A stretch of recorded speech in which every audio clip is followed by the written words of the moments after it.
Once upon a time, there were two markets, the stock market and the crypto market.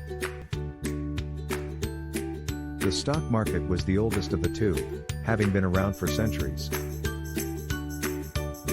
It was a place where people could buy and sell shares of companies, with the hope of making a profit.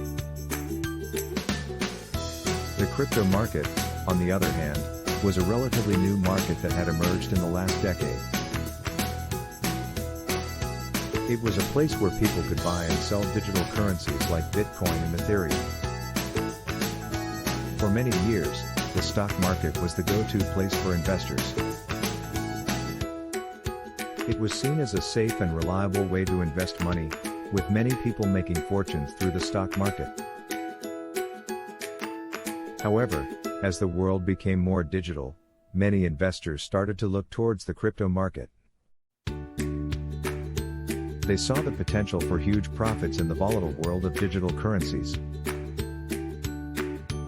Over time, the two markets started to compete with each other.